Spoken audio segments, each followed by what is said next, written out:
Abra a sua Bíblia nessa passagem que nós acabamos de ouvir.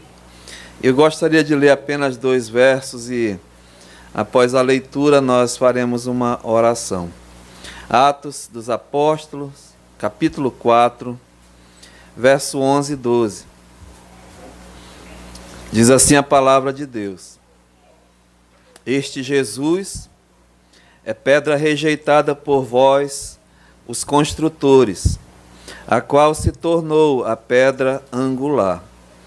E não há salvação em nenhum outro, porque abaixo do céu não existe nenhum outro nome dado entre os homens, pelo qual importa que sejamos salvos. Oremos. Senhor, muito obrigado mais uma vez, Pai. E realmente é uma alegria poder estar na Tua casa, na Tua presença, porque o Senhor é conosco, Pai, para juntos já entoarmos louvores ao Teu santo e bendito nome, que é digno de receber toda a honra e toda a glória. E também, Pai, nós estamos agora com a Tua palavra aberta e queremos ainda mais, Senhor, receber de Ti o alimento espiritual para as nossas vidas. E que a Tua palavra, que é a verdade, que ela venha mesmo, Pai, cheia de graça. E para isso nós precisamos, necessitamos, dependemos do autor da palavra, do Espírito Santo da verdade. Que ele venha falar aos nossos corações, edificando a Tua igreja aqui reunida. E rogamos mais uma vez, Pai, se há entre nós alguém que ainda não tem a salvação, o Senhor que é o único que pode dar a salvação, é Tua, Pai. O Senhor tenha misericórdia, como o Senhor teve de muitos, e até desse homem da leitura que acabamos de ouvir.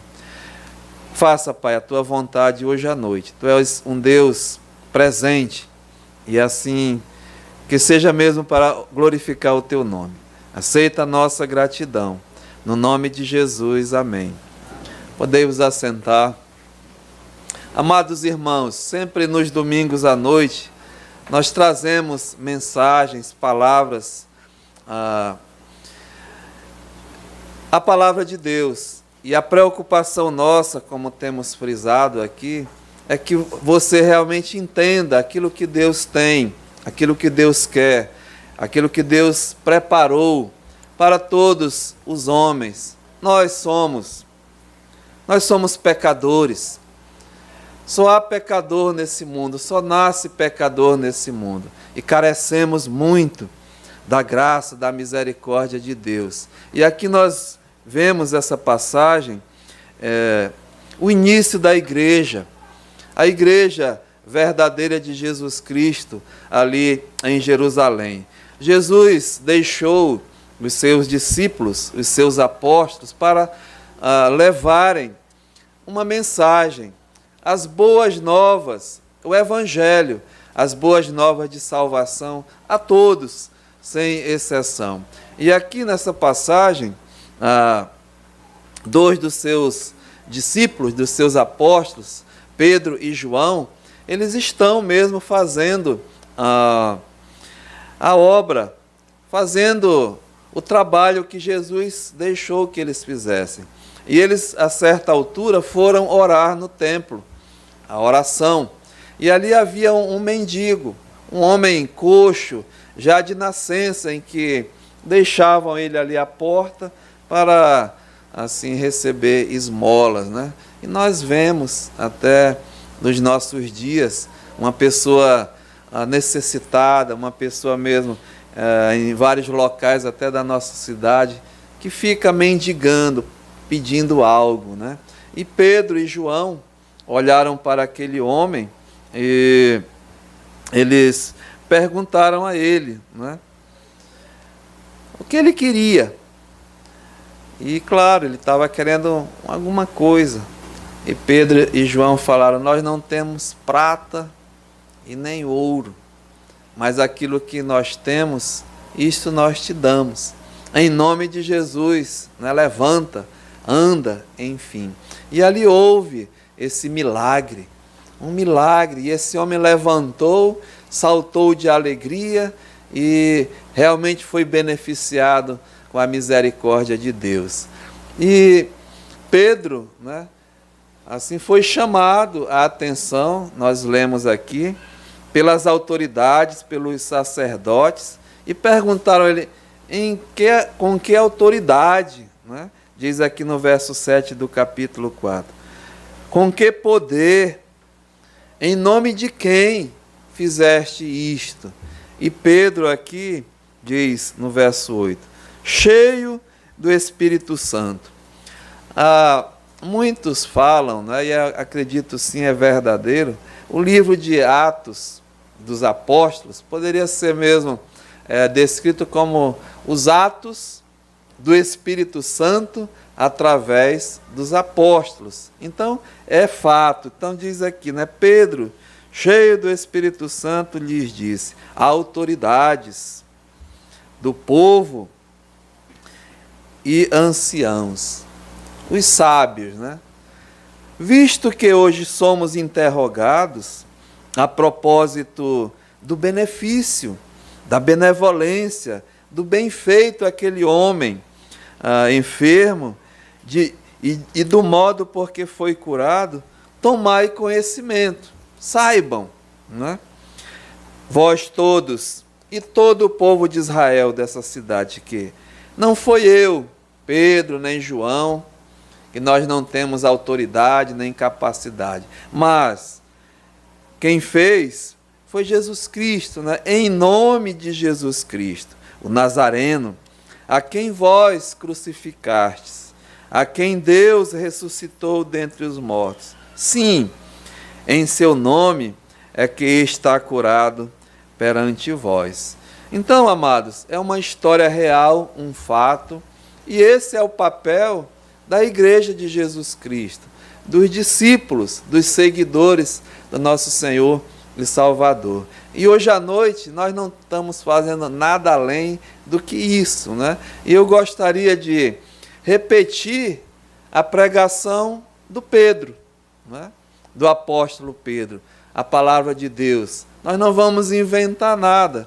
O Evangelho ele é simples, ele é mesmo claro, ele não tem que fazer rodeios, né? Palavreado é a pregação de Pedro, uma pregação poderosa que nós ouvimos na leitura. Se converteram quantos? 5.000 pessoas, né? Então, não tem que fazer malabarismo, porque a obra é de Deus. Então, o que Pedro mesmo afirma, assevera, mostra, né? Está aqui no versículo 11. Diz assim, olha, este Jesus. Então, a pregação é em nome de Jesus. É Jesus o exaltado. É Ele que é mesmo a referência. Esse Jesus é pedra rejeitada por vós.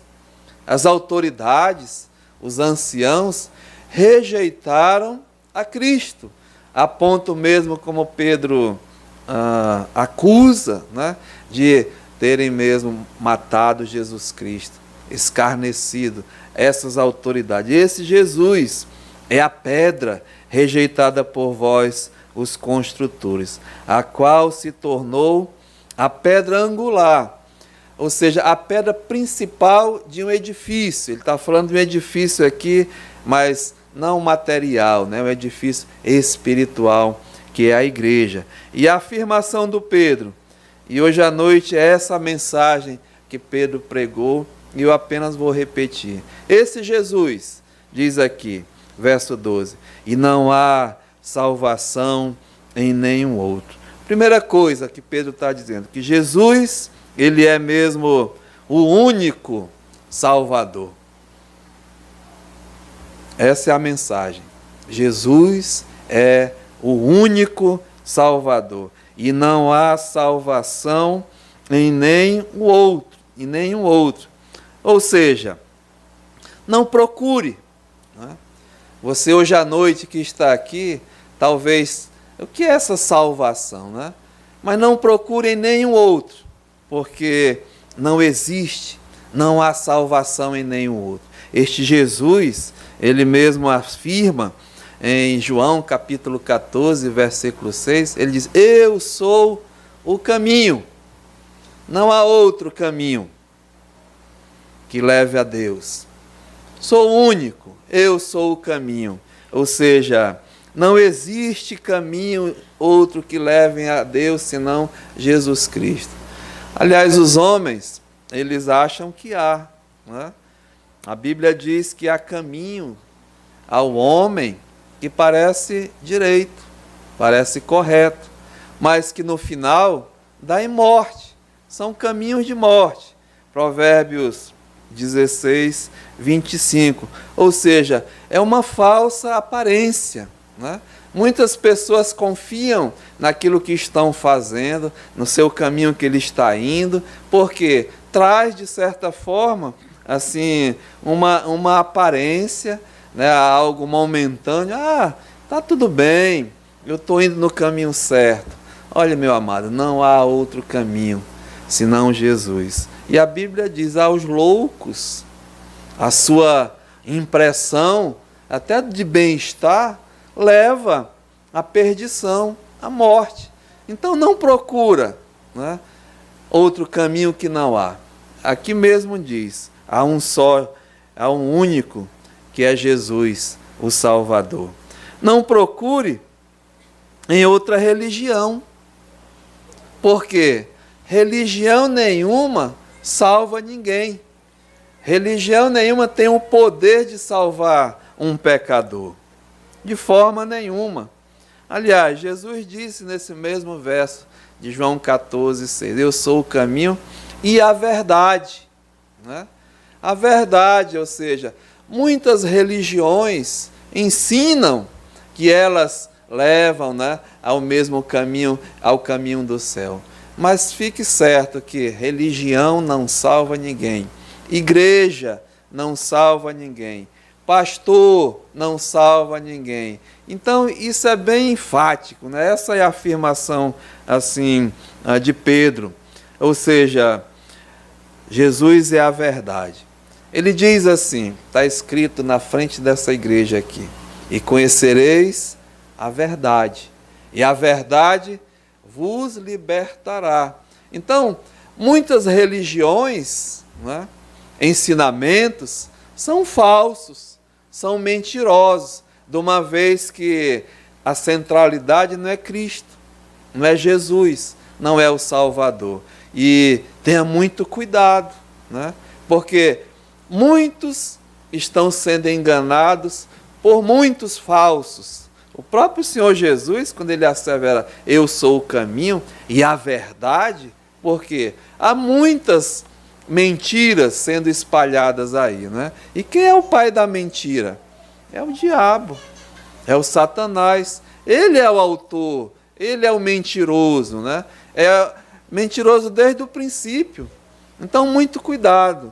E Jesus diz: olha, tenha cuidado com os falsos, aqueles que aparentam. Irmãos, amado, amigo, cuidado para não ser enganado, porque há um único Salvador, não há outro caminho, não há outra religião, não há outra verdade. E ele continua naquele versículo, né? Não procure outra salvação, porque não há salvação em nenhum outro. Ele diz: eu sou o caminho e a verdade e a vida. Não há outra vida. Só Jesus Cristo, Ele mesmo é a ressurreição e a vida, porque Ele está vivo. Ele é o autor da vida. Mesmo aqui pertinho, na mensagem de Pedro, no capítulo 3, ele diz assim, olha, no verso 15: deixaste, matastes o autor da vida, a quem Deus ressuscitou dentre os mortos, do que nós somos testemunhas. Então, Jesus Cristo, Ele é a vida.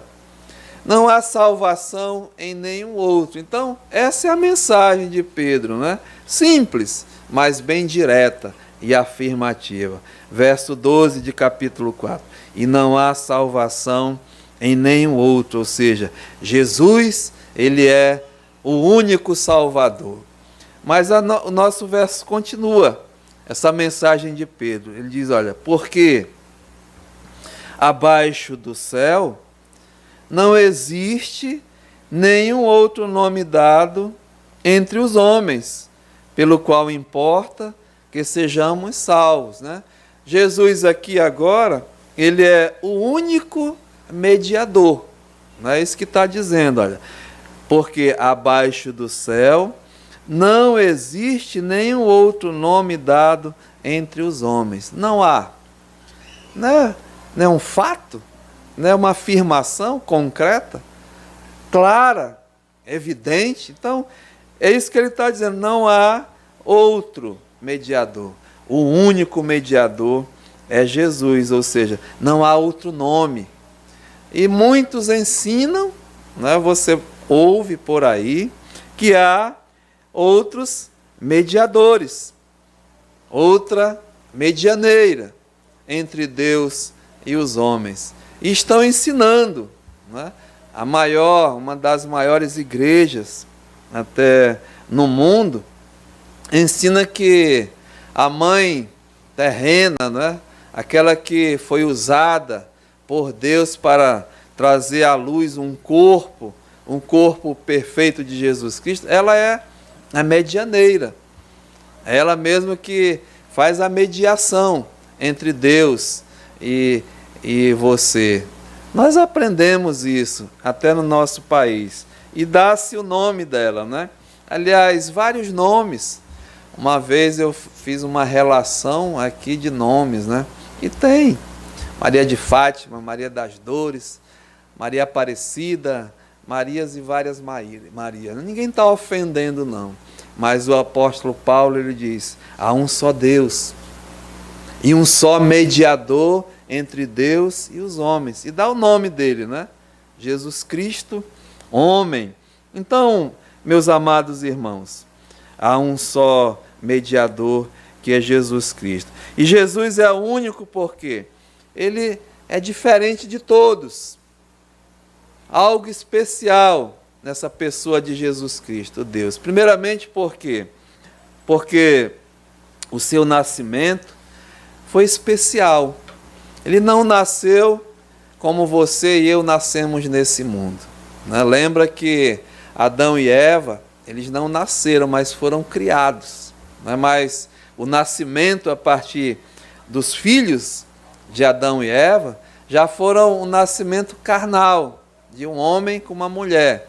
Já o nascimento mesmo de pessoas contaminadas pelo pecado, da desobediência. Mas o Senhor Jesus, o nascimento dele foi especial. Por quê? Ele não foi concebido em pecado. Nós dizemos sem mácula, né? Imaculado. Porque ele não tinha um pai terreno. Deus escolheu a virgem, uma moça, uma jovem, pecadora. Ela não tinha pecado. Aliás, ela tinha muito pecado, né? Não tinha nada sem pecado. Era uma pecadora, uma jovem, mas uma jovem fiel a Deus, temente a Deus. E Deus escolheu a Maria, virgem, incontaminada, sem ter relação com o homem, né? E Deus escolheu. E o poder de Deus desceu sobre ela.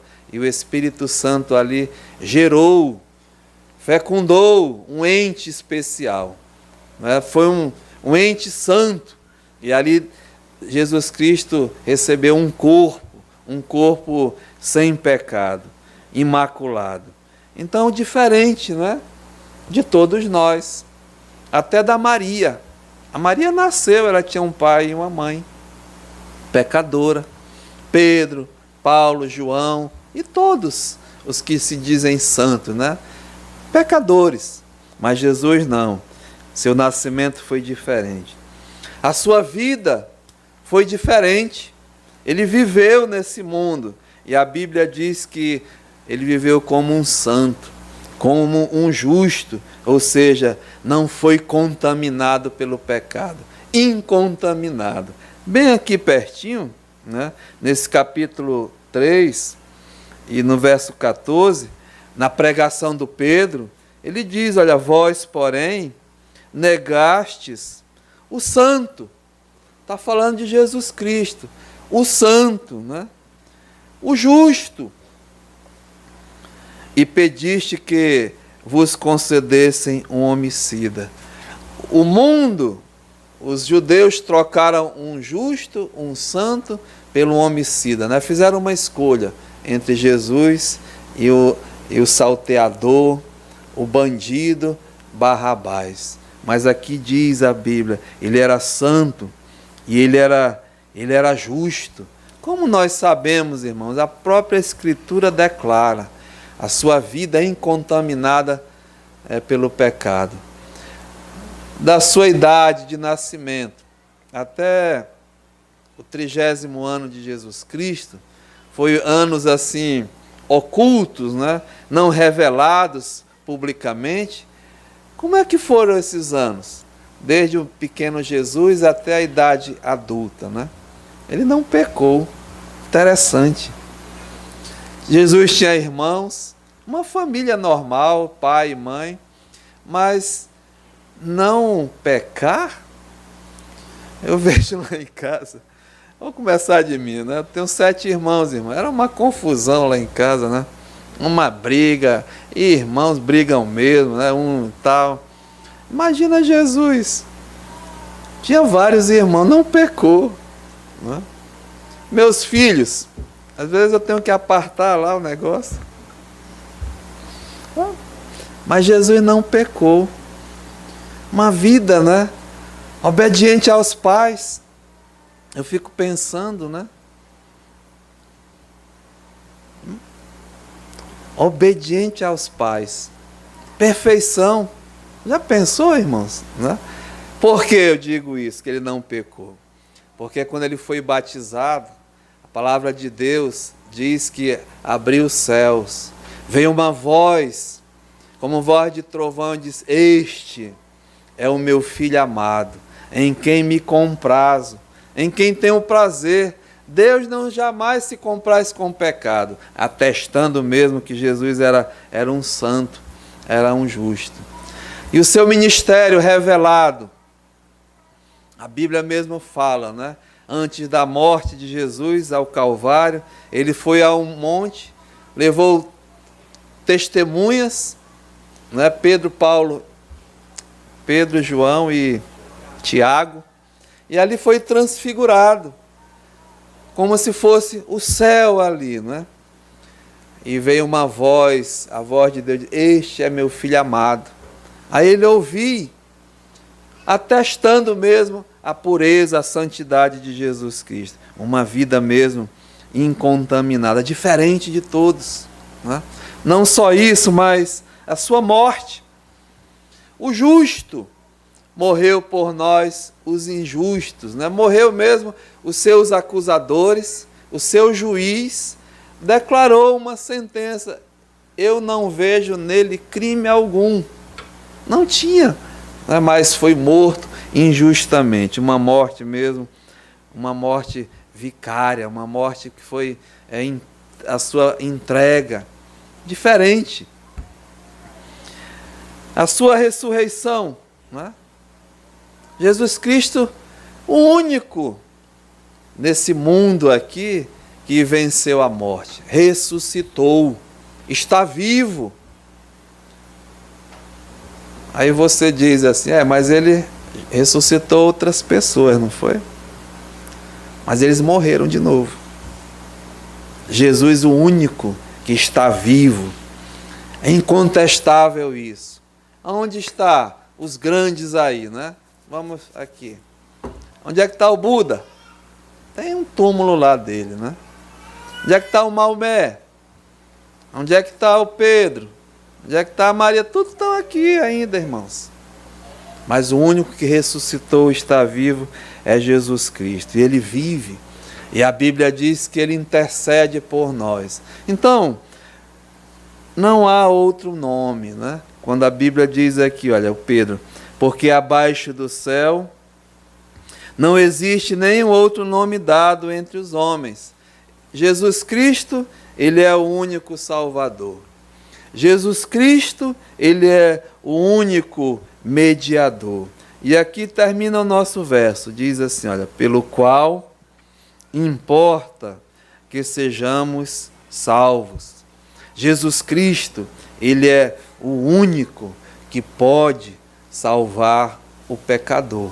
Veja bem o que está escrito, né? Pelo qual, ou seja, por ele, por Jesus Cristo, importa que sejamos salvos. Essa palavra aqui é muito importante, né? Importa que sejamos salvos.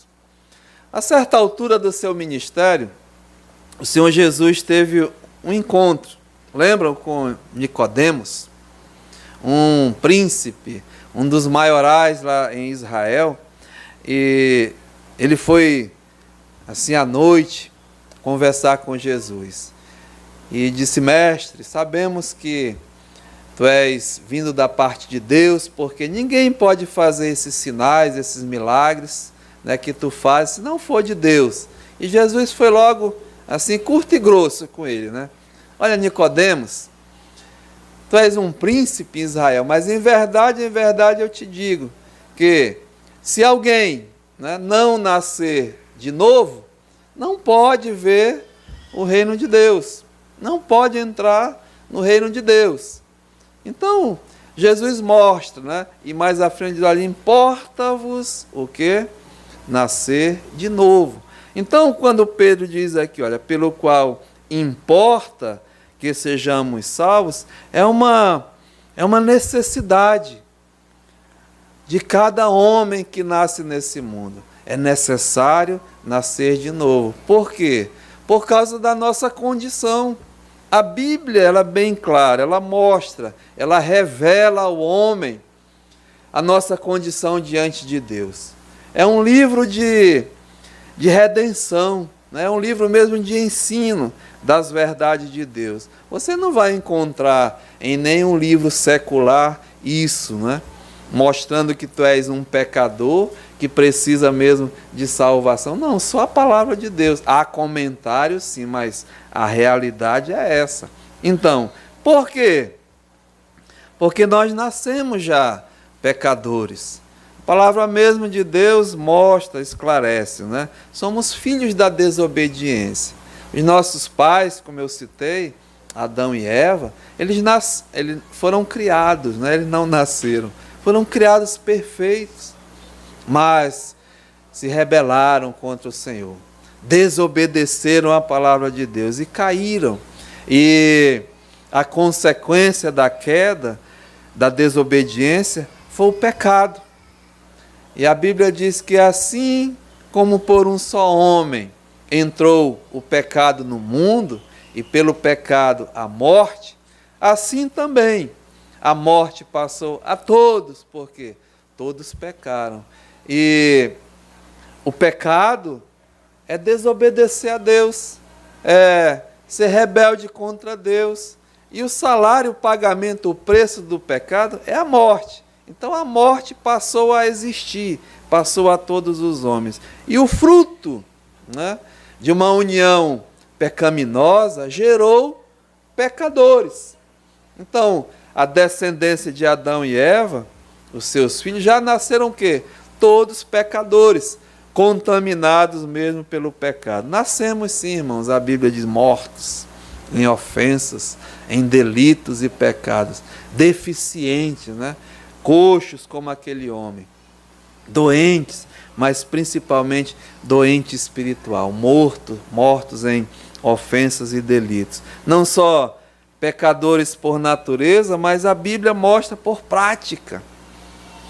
Aquilo que nós praticamos são as obras do pecado. Efésios capítulo 2, de 1 a 3, mostra a nossa prática, né? Andando segundo o curso do mundo, fazendo mesmo, né, aquilo que o mundo dita, o mundo que é inimigo de Deus. Andando segundo o inimigo, o diabo, Satanás, o pai dos mentirosos, dos pecadores. E segundo a nossa carne, fazendo a vontade da carne e até dos pensamentos. E a Bíblia diz por natureza, por nascimento, somos filhos da desobediência, filhos da ira, praticantes do pecado. E nessa condição, a Bíblia é bem clara, a palavra de Deus revela que o homem vai morrer, né? Mas uma morte eterna, a condenação, a separação eterna de Deus. É essa a triste condição. E ainda mais, amados, você e eu somos impotentes. Nada que eu possa fazer ou você, nossos esforços, nossas obras, pode reverter esse quadro, um quadro assim triste, né? Um quadro terminal. Ou seja, importa, há uma necessidade que sejamos salvos. Mas quem? Quem é que pode salvar? É esse Jesus aqui, né? Por isso a mensagem de Pedro é essa. Ele diz assim, olha, e não há salvação em nenhum outro. Há um único Salvador. Porque abaixo do céu não existe nenhum outro nome dado entre os homens. Há um único mediador, pelo qual importa que sejamos salvos. Há o único que pode mesmo salvar o pecador. É essa a mensagem que é pregada, é a mensagem do Evangelho da graça de Deus, o Evangelho da salvação de Deus, simples, né? Clara, e que Deus mesmo manda que nós assim proclamemos. Mas olha, hoje à noite aqui, você que está ouvindo, não o que eu preguei, mas o que Pedro pregou, né? E Pedro diz aqui, a palavra estava cheio do Espírito Santo.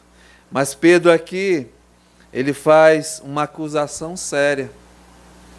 Ele diz assim no verso 11, olha, este Jesus é pedra rejeitada por vós, os construtores, a qual se tornou a pedra angular. Você hoje ouviu, meu amado, que Jesus, ele é o único Salvador. Você ouviu que Jesus, ele é o único mediador. Você ouviu que Jesus é o único que pode salvar o pecador. Mas será que você vai fazer como esses aqui fizeram? Rejeitar essa pedra angular, essa pedra principal? É essa a mensagem. Aceitar do bom Jesus o presente da salvação ou rejeitar a salvação. Não há outro meio. Não procura em homens, em religião, em nada, né? Como eu mostrei. Então, eu vou terminar essa mensagem simples, mas que é a verdade. E olhe, eu vou falar uma passagem que tem na Bíblia. E tenha muito cuidado. Diz assim: vós não sabeis que sucederá amanhã. Ninguém aqui sabe, não é, o que vai suceder amanhã. Nem você, nem eu. Vós não sabeis o que vai suceder amanhã. Que é a vossa vida? Que é a minha vida? Eu posso estar aqui hoje falando com vocês, amanhã não está mais aqui. E nenhum de vocês que estão aqui pode estar amanhã aqui, né? Diz a palavra de Deus. Sois apenas como uma neblina. A neblina que aparece por um instante e logo se dissipa. É tão simples, né? Essa é a nossa vida. E hoje à noite, qual vai ser a sua reação a essa afirmação de Pedro? Aceitar do bom Jesus a salvação ou rejeitar? A Bíblia diz, né? Aquele que rejeita o filho, rejeita também o pai. E sobre esse permanece, continua a ira de Deus. Meu amado, não permita que isso aconteça. Não permita que o inimigo te coloque dúvidas, mas aceita de bom grado essa salvação. Essa é a mensagem de Pedro, que naquele dia salvou aqui, né? Diz aqui, olha, verso 4. Muitos, porém, dos que ouviram a palavra. Atos 4:4. Muitos, porém, dos que ouviram a palavra, a aceitaram. Aceitaram o quê? A palavra de Deus, a verdade de Deus. Subindo o número de homens a quase 5.000. Eu não sei a sua vida, eu não sei a tua condição, mas uma coisa eu sei, que Jesus Cristo, Ele pode salvar o pecador, aquele que se achega a Ele confessando o seu pecado, confessando a sua necessidade. Jamais, Ele diz, né, aquele que vier a mim, jamais eu lançarei fora. Então essa é a mensagem. Jesus, Ele é o único Salvador. Jesus, Ele é o único mediador. E Jesus é o único que tem o poder de salvar o pecador. Você vai rejeitar esse presente de Deus? Nós vamos orar, né? Baixe sua cabeça e pedir de Deus que Ele mesmo faça a sua vontade. Pai, nós te louvamos nessa noite, Senhor. E mais uma vez, a tua palavra foi transmitida. O teu evangelho foi proclamado. Aquele evangelho que é único, que o Senhor deixou para os teus discípulos, os teus apóstolos. E nós apenas repetimos, Pai, a mensagem que o Senhor deixou através do teu servo Pedro, que enfatizou, que afirmou aquela congregação, aquela multidão, aquele povo ali, que este Jesus é o único Salvador e não há salvação em nenhum outro. Que este Jesus é o único mediador, que abaixo do céu não existe nenhum outro nome dado entre os homens. Que este Jesus é o único que tem o poder de salvar o pecador. Aquele mesmo que dá a salvação, pelo qual importa que sejamos salvos. Ajuda, Pai, nos ajuda hoje à noite. Se é entre nós alguém que necessita, Pai, dessa salvação, que possa chegar-te a Ti, não como aqueles que rejeitaram, que desprezaram a salvação, mas chegando a Ti com um coração cheio de gratidão, cheio mesmo de arrependimento, que vai receber o perdão, a salvação, a vida eterna, e isto assim estará para sempre com o Senhor. Muito obrigado, Pai, e mesmo faz a Tua obra. Aceita a nossa gratidão. No nome de Jesus. Amém.